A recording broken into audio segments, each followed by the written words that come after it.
Hello ನಮಸ್ಕಾರ. ನಾನು ಕೊಪ್ಪಳದಿಂದ Sharanappa ಚಲಪ್ಪ. News 18ಗೆ ಸ್ವಾಗತ. ನ್ಯೂಸ್ 18 ಸಬ್ಸ್ಕ್ರೈಬ್ ಆಗಿ ನ್ಯೂಸ್ 18 ಸಾಮಾಜಿಕ ಜಾಲತಾಣ ಫಾಲೋ ಮಾಡಿ. ಕೊಪ್ಪಳ ಜಿಲ್ಲಾ ಕೇಂದ್ರವಾದ ನಂತರ ಇಲ್ಲಿ ವೈದ್ಯಕೀಯ ಮಹಾವಿದ್ಯಾಲಯ ಆರಂಭವಾಗಿದೆ. ಕೊಪ್ಪಳ ವೈದ್ಯಕೀಯ ಸಂಶೋಧನಾ ಮಹಾಸಂಸ್ಥೆಗೆ ಒಂದು ಬೋಧಕ ಆಸ್ಪತ್ರೆ ಕಳೆದ 10 ವರ್ಷಗಳಿಂದಲೇ ಇಲ್ಲಿ ಬೇಡಿಕೆ ಇತ್ತು. ಆದರೆ ಕಳೆದ ವರ್ಷ ಒಂದು ಬೃಹತ್ತಾದ ಆಸ್ಪತ್ರೆ ಈಗಾಗಲೇ ನಿರ್ಮಾಣವಾಗಿದೆ. ಅಕ್ಟೋಬರ್ 2025 ಅಕ್ಟೋಬರ್ 6ರಂದು ಅಂದಿನ ಮುಖ್ಯಮಂತ್ರಿ ಸಿದ್ದರಾಮಯ್ಯ ಆಸ್ಪತ್ರೆಯನ್ನು ಉದ್ಘಾಟನೆ ಮಾಡಿದರು. ಆದರೆ ಸ್ಥಳಾಂತರಕ್ಕೆ ಇನ್ನಷ್ಟು ವಿಳಂಬವಾಗ್ತಾ ಇತ್ತು.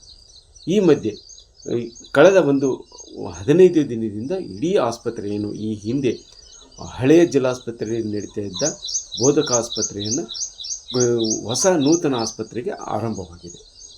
ಅಲ್ಲಿ ಸ್ಥಳಾಂತರಿಸಿದ ನಂತರ ಈಗ ಇನ್ನೊಂದಿಷ್ಟು ಸಮಸ್ಯೆಗಳು ಎದುರಾಗಿವೆ.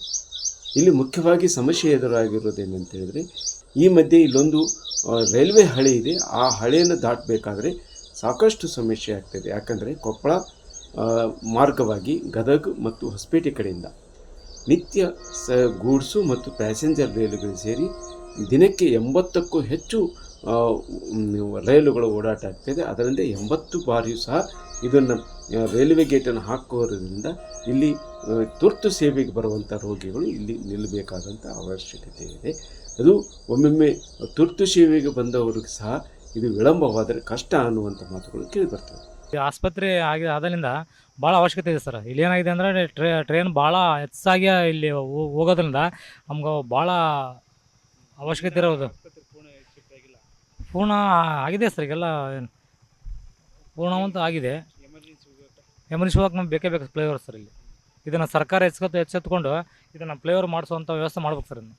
ಇದು ಒಂದು ಕಡೆ ಆದರೆ, ಇನ್ನು ಏನು ಹಳೆ ಜಿಲ್ಲಾಸ್ಪತ್ರೆ ಹತ್ರ ಬಸ್ ನಿಲ್ದಾಣ ಇತ್ತು, ಆ ನಿಲ್ದಾಣಕ್ಕೆ ಇಳಿದ್ರೆ ಅಲ್ಲಿ ಸರಳವಿತ್ತು. ಆದರೆ ಈಗ ಅಲ್ಲಿಂದ ಅವರು ಏನು ಗಂಗಾವತಿ ಕಡೆಯಿಂದ ಹೊರತುಪಡಿಸಿದರೆ ಉಳಿದ ಕಡೆಯನ್ನು ಕುಷ್ಟಗಿ, ಯಲಬುರ್ಗಾ ಬೇರೆ ಬೇರೆ ಕಡೆಯಿಂದ ಬರೋರು ಮತ್ತು ಕೊಪ್ಪಳದವರು ಸರಿಸುಮಾರು 1-1.5 ಕಿಲೋಮೀಟ್ರನ್ನು ನಡೆದುಕೊಂಡೇ ಬರಬೇಕು. ಯಾಕಂತ ಹೇಳಿದ್ರೆ ಈಗಿರುವಂಥದ್ದು ಹಳೆ ಜಿಲ್ಲಾಸ್ಪತ್ರೆ ಹತ್ರ ಬಸ್ಗಳನ್ನು ನಿಲ್ಲಿಸಿದರೆ ಅದರ ನಂತರದಲ್ಲಿ ಅವರು ನಡೆದುಕೊಂಡು ಬರಬೇಕು. ಅದರಲ್ಲಿ ಈ ರೋಗಿಗಳು ಮತ್ತು ರೋಗಿಗಳ ಸಂಬಂಧಿಕರು ಇಲ್ಲಿ ಆಸ್ಪತ್ರೆಗೆ ಬಂದು ಹೋದರೆ ಭಾಳ ಕಷ್ಟ ಆಗ್ತಾಯಿದೆ. ಸಾಮಾನ್ಯವಾಗಿ ಏನು ರೋಗಿಗಳು ಅಲ್ಲಿ ಅಡ್ಮಿಟ್ ಆದಾಗ ಅವ್ರ ಸಂಬಂಧಿಕರು ಅವರನ್ನು ಮಾತಾಡ್ಸೋಕ್ಕೆ ಬಂದರೆ ಒಬ್ಬರು ಒಂದು ಕನಿಷ್ಠ 4-5 ಜನ ಬಂದರೆ ಬರೋದು ಸೇರಿ ಒಟ್ಟು 200 ರೂಪಾಯಿಗಿಂತ ಹೆಚ್ಚು ಖರ್ಚು ಮಾಡಬೇಕಾದ ಅನಿವಾರ್ಯತೆ. ಪ್ರತಿಯೊಬ್ಬರಿಗೂ ಆಟೋದವರು ಏನು ಈಗ ಹಳೆ ಜಿಲ್ಲಾಸ್ಪತ್ರೆಯಿಂದ ಹೊಸ ಜಿಲ್ಲಾಸ್ಪತ್ರೆಗೆ ಏನು ಸ್ಥಳಾಂತರಗೊಂಡಿರೋ ಆಸ್ಪತ್ರೆಗೆ 20 ರೂಪಾಯಿಗಿಂತ ಹೆಚ್ಚು ದರವನ್ನು ತೆಗೆದುಕೊಳ್ತಾ ಇರೋದು ಒಂದಿಷ್ಟು ಸಾಮಾನ್ಯರಿಗೆ ಕಷ್ಟ ಅನ್ನುವಂಥ ಮಾತುಗಳು ಕೇಳಿ ಬರ್ತವೆ. ಅಲ್ಲಿ ಹಳೆ ಜಿಲ್ಲಾಸ್ಪತ್ರೆ ಹೋಗ್ತೀವಿ ಸರ್. ಇಲ್ಲಿ ಆಟೋ ಐತಿ ಸರ್. ನಮಗೆ ಸ್ವಲ್ಪ ಅನುಕೂಲ ಇಲ್ಲ, ನಾವು ನಡ್ಕೊಂತ ಎಷ್ಟು ಆಗುತ್ತೆ? ಎಷ್ಟು ದೂರ ಆಗುತ್ತೆ? ಇಲ್ಲಿಂದ 1.5 ಕಿಲೋಮೀಟರ್ 2 ಕಿಲೋಮೀಟರ್ ಆಗುತ್ತೆ ನಡ್ಕೊಂಡು ಹೋಗ್ಬೇಕು. ನಡ್ಕೊಂತ ಹೋಗ್ಬೇಕು ಸರ್. ಆಟೋದ ಐತೆ ಸರ್. ಬಟ್ ನಾವು ಅದ 20 ರೂಪಾಯಿ ಸೇವಿಂಗ್ ಮಾಡಿದ್ರೆ ನಮಗೆ ಈಗ ಆಗುತ್ತೆ. ಹೋಗ್ತಾ 20 ಹೋಗ್ತಿ 20 ಬರ್ತಿತ್ತು ಸರ್. ಅದೇ 40 ರೂಪಾಯಿ ಆದ್ರೆ ಬಂದ್ರೆ ಮೆಡಿಸಿನ್ ಅಥವಾ ನಮಗೆ ಒಂದೊಟ್ಟು ಟಿಪ್ಪರಿಗೆ ಆಗುತ್ತೆ ಅಂತ ಒಂದೇ ಉದ್ದೇಶಕ್ಕೆ ನಡ್ಕೊಂತ ಬರಾಗುತ್ತೆ ಸರ್. ಅಂದ್ರೆ ಒಂದು ಸಿಟಿ ಬಸ್ ಆಗ್ಬೇಕಾ? ಹಾಂ ಸರ್, ಆಗ್ಬೇಕು ಸರ್. ಆದ್ರೆ ಅನುಕೂಲ ಸರ್. ನಮ್ಮಂಥವ್ರಿಗೆಲ್ಲ ಇದ್ದಾರೆ ಬೈಕ್ ಇಂಥ ಗಾಡಿ ಇದ್ದಾರೆ ಓಡಾಡಿ ಸರ್. ಮತ್ತು ನಮ್ಮಂಥವ್ರು ಏನು ಮಾಡೋಕ್ಕಾಗುತ್ತೆ? ಓಡಾಡಿ ಟ್ರೈನ್ ಸ್ಟಾಪ್ ಆಗಿ ಅಲ್ಲಿಂದ 10 ನಿಮಿಷ ಟೈಮ್ ವೇಸ್ಟ್ ಆಗುತ್ತೆ. ಇಲ್ಲಿಂದ ಅದ್ರ ಬೇರೆ ಇಷ್ಟು ಇದ್ರಾಗ 20 ರೂಪಾಯಿ ಚಾರ್ಜ್ ದುಡ್ಡು ಆಗ್ತಾ ಇದ್ದಾರೆ. ಅದಕ್ಕೆ ತುಂಬ ತೊಂದರೆ ಆಗಿ ನಡ್ಕೊಂತ ಹೋಗ್ತಾರೆ. ಇದು ಸ್ವಲ್ಪ ಭಾಳ ಅನ್ನೋದ್ರಿಂದ ಒಂದು ಅರ್ಧ ಕಿಲೋಮೀಟರ್ ಆಗ್ಬೋದು. ಇದು ಸಿಟಿ ಬಸ್ ಆಗ್ಬೇಕು. ಆಗ್ಬೇಕಾಯ್ತು. ಸಿಟಿ ಬಸ್ ಆದ್ರೆ ಅನುಕೂಲ ಆಗುತ್ತೆ. ಮತ್ತು ಇಷ್ಟಕ್ಕೇ 20 ರೂಪಾಯಿ ದುಡ್ಡು ತಗೊಂಡ್ರೆ ಒಬ್ಬರು ಇರುತ್ತೆ, ಒಬ್ಬರು ಇರಲ್ಲ. ಅದಕ್ಕಾಗಿ ಇಲ್ಲೊಂದು ವಿಶೇಷವಾದ ಬಸ್ಸುಗಳನ್ನು ಅಂದರೆ ಸಿಟಿ ಬಸ್ಸುಗಳನ್ನು ವ್ಯವಸ್ಥೆ ಮಾಡಬೇಕು ಅನ್ನೋಂಥ ಒತ್ತಾಯ ಕೇಳಿ ಬರ್ತಾರೆ.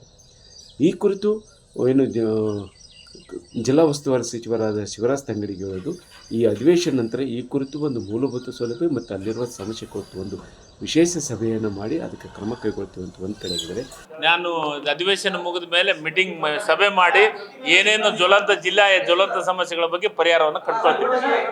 ಜಿಲ್ಲಾಧಿಕಾರಿಗಳು ಒಂದು ಮಾತನ್ನು ಹೇಳ್ತಾರೆ. ಅವರು ಈಗಿರುವಂಥ ಪರ್ಯಾಯ ಮಾರ್ಗವನ್ನು, ಈಗ ಏನು ರೈಲ್ವೆ ಗೇಟಿಗೆ ಒಂದು ಮೇಲ್ಸೇತುವೆ ಆಗಬೇಕು, ಆದರೆ ಅದು ವಿಳಂಬ ಆಗ್ತಾ ಇರೋ ಕಾರಣಕ್ಕಾಗಿ ಕುಷ್ಟಗಿ ಮಾರ್ಗವಾಗಿ ಬರೋದಕ್ಕೆ ಒಂದು ವ್ಯವಸ್ಥೆಯನ್ನು ಮಾಡ್ತೀವಿ ಅನ್ನುವಂಥ ಮಾತಾಡಿದರೆ, ಕುಷ್ಟಗಿ ಇದರಿಂದ ಒಂದು ರೋಡ್ ಬರ್ತದೆ,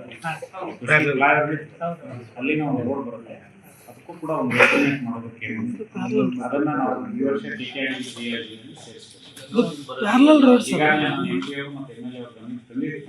ಈ ವರ್ಷ KKR ಆಕ್ಷನ್ ಪ್ಲಾನ್ ಆ ಪ್ಯಾರಲಲ್ ರೋಡ್ ಅನ್ನು ನಾವು ಡೆವಲಪ್ ಮಾಡ್ತೀವಿ. ಅದಕ್ಕೆ ನಾವು ಅಲ್ಲಿ ಒಂದು ಪ್ರಪೋಸಲ್ ಇದೆ. ಇನ್ ದ ಮೀನ್ ಟೈಮ್ ಇನ್ನೊಂದು ರೋಡ್ ಇದೆ ನಿಮ್ಗೆ ಗೊತ್ತಿರುತ್ತೆ. ಹೌದು ಸರ್, ಆ ಪ್ಯಾರಲಲ್ ರೋಡ್ ಅನ್ನು ಡೆವಲಪ್ ಮಾಡೋದಕ್ಕೆ ಈ ಸಲ KKR ಸರ್ ಆರೋಗ್ಯ ಯಾವ ಹಂತಕ್ಕೆ ಐತಿ ಸರ್? ಯಾಕಂದ್ರೆ ಇಲ್ಲಿ ಸರ್ವೆ ಅಷ್ಟೇ ಆಯ್ತು, ಅದು ಒಳ್ಳೆ ಏನು ಮಾಡಲಿಲ್ಲ. ಈ ರೋಡ್ ಒಂದು ಫಸ್ಟ್ ಡೆವಲಪ್ ಮಾಡ್ಕೊಂಡ್ಬಿಟ್ಟು NHA ಆದವ್ರು ಮಾಡ್ತಾರೆ ಪ್ರಪೋಸಲ್ ಇದೆ, ಅದು ಹೇಳ್ತೀನಿ ಅಪ್ಡೇಟ್ ಮಾಡಿ. ಆದರೆ ಈ ಎಲ್ಲ ವ್ಯವಸ್ಥೆಗಳು ಬೇಗ ಆದರೆ ಮಾತ್ರ ಈ ಅನುಕೂಲವಾಗುತ್ತೆ ಅನ್ನೋ ಮಾತನ್ನು ಕೇಳಬೇಕು. ಶರಣಪ್ಪ ಬಾಚಲಪುರ್, ನ್ಯೂಸ್ 18 ಕೊಪ್ಪಳ.